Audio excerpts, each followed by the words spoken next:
Ωραία. Λοιπόν, όταν το βλέπω λοιπόν στην όψη, καλό να το κρατάω σε μια γωνία περίπου 45 μοιρών, για να βλέπω όλη την εικόνα του, όλη την επιφάνεια του κρασιού. Το κοιτάω λοιπόν και βλέπω ότι είναι καθαρό, πεντακάθαρο, δεν έχει κρυστάλλους, δεν έχει αιωρήματα, δεν έχει θολούρες, δεν έχει κάτι μέσα που να μου μιλάει για κακή ποιότητα.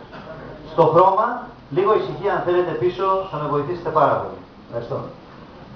Εδώ λοιπόν το χρώμα του είναι ένα χρώμα αρκετά ανοιχτό προς το λεμονί, αλλά έχει και κάποιες γκριζοπές αντάλλιες, οι οποίες έρχονται κυρίως από τα σκούρα φλούδια. Πόσο γρήγορα και να γίνει αυτό, κάτι τραβάει μέσα και γι' αυτό είπαμε ότι πολλές φορές λέγονται και γκρίντε νουάρ κάποια λευκά κρασιά. Αυτό έχει πιο πολύ λεμονάτα χαρακτηριστικά, αλλά ένα γκρι καφετί ελάχιστο χαρακτήρα τον έχει.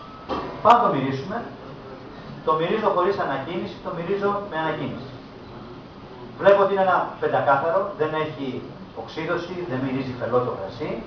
Αντίστοιχα, μου μυρίζει όμορφα πράγματα. Μου μυρίζει λουλούδια, μου μυρίζει λίγο γιασεμί, μου μυρίζει λίγο τριαντάφυλλο.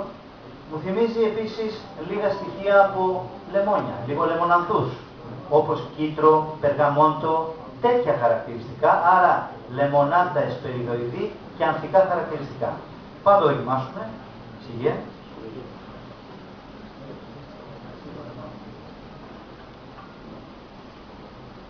Δοκιμάζοντας το, βλέπω ότι είναι ξηρό κρασί, δεν έχει γλυκύτητα.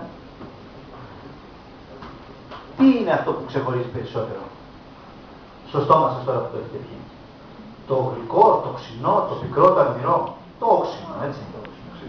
Για όσους δεν το καταλαβαίνετε επειδή είναι η ώρα απόγευμα και πιθανόν έχετε και λίγο κουρασμένο ουρανίσκο, αισθάνεστε τώρα ότι έχει γεμίσει σάλιο το στόμα σας. Αυτό είναι απόδειξη της οξύτητας. Όταν πιείτε ένα κρασί και έχει οξύτητα και αφού κατέβει αισθανθείτε το στόμα σας να γεμίσει σάλιο, το κρασί έχει οξύτητα. Γενικά τα μοσχοφύλλαρα έχουν οξύτητα και είναι ένα από τα χαρακτηριστικά τους. Από την άλλη πλευρά έχει ένα ελαφρύ σώμα. Δεν είναι ένα, δηλαδή πιο πολύ κατεβαίνει εύκολα. Μπορώ να είμαι σε ένα μπαρ και να πιω 2-3 τέτοια ποτηράκια χωρίς αναγκαστικά να πάρω φαγητό. Είναι ευκολόπιωτο, έχει όξινα χαρακτηριστικά, είναι φρέσκο, ευχάριστα αρώματα, είναι εύκολο.